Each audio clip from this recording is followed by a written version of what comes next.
Today in Cannabis News, a U.S. flag made of locally sourced hemp is raised over the Colorado State Capitol for Hemp Week. Recent polling by the ACLU and the Drug Policy Alliance shows that 2/3 of Americans say the war on drugs must cease, and they favor the decriminalization of possessing currently banned substances.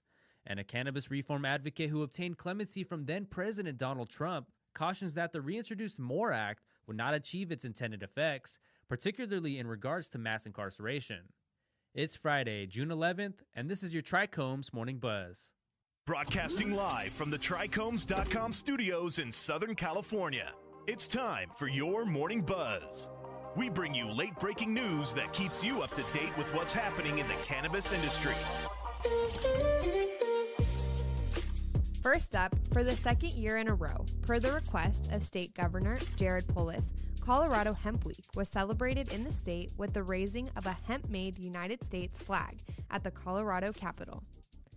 Since their time in the United States House of Representatives, Polis has a particular fondness for hemp flags. On July 4th, 2013, the then Congressperson Polis used their influence on Capitol Hill to raise Colorado local Michael Bowman's hemp flag over the United States Capitol building in Washington, D.C., regardless of the fact that the flag's fabric was then federally prohibited.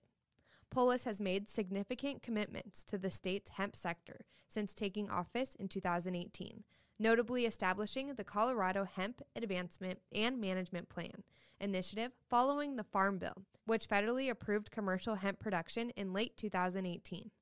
New lab testing requirements, greater availability of financial services, and increased studies into more dependable hemp seeds and genetics are all goals of the initiative, which is overseen by the State Department of Agriculture. Next up, as per a recent study from the ACLU and the Drug Policy Alliance, 2/3 of Americans say the war on drugs must cease, and they favor the decriminalization of possessing presently banned substances. The poll follows the 50th anniversary of President Richard Nixon's declaration of the war on drugs, which started a regimen of widespread prosecution for behaviors that activists and specialists believe must be alternatively addressed as a public health issue. Of those polled, 65% thought that the U.S. should withdraw from the war on drugs. Additionally, 66% want a more systematic approach of eliminating criminal penalties for drug possession and reinvesting drug enforcement resources into treatment and addiction services, a move dubbed as decriminalization by supporters.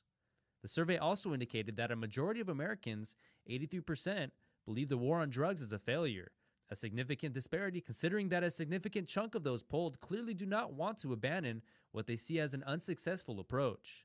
The war on drugs is regarded as a failure by 83% of Democrats, 85% of independents, and 82% of Republicans, according to party identification.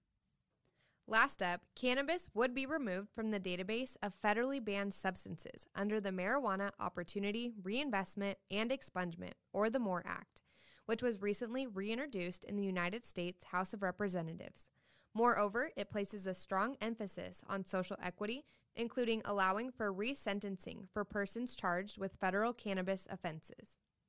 However, in a letter to congressional legislators, Craig Cecil, a cannabis reform advocate who obtained clemency from then-President Donald Trump for a cannabis offense, cautioned that the measure, as worded, would not have the intended effects.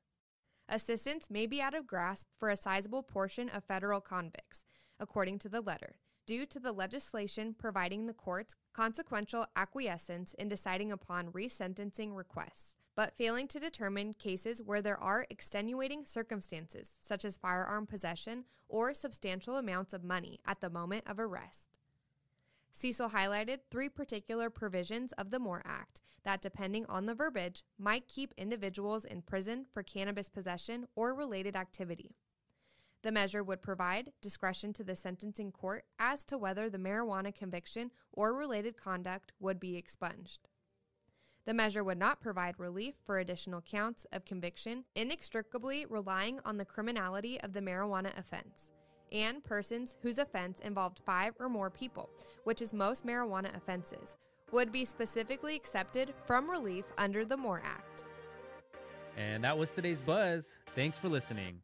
For more cannabis news and insights from industry professionals and a place to discuss these stories and others, visit TRICHOMES.com. And be sure to catch up with all of our other cannabis industry-related podcasts like Hash It Out, Careers in Cannabis, or the International Cannabis Conversation wherever you get your podcasts. For trichomes.com, I'm Devin Leal. And I'm David Fortin. Catch you next time.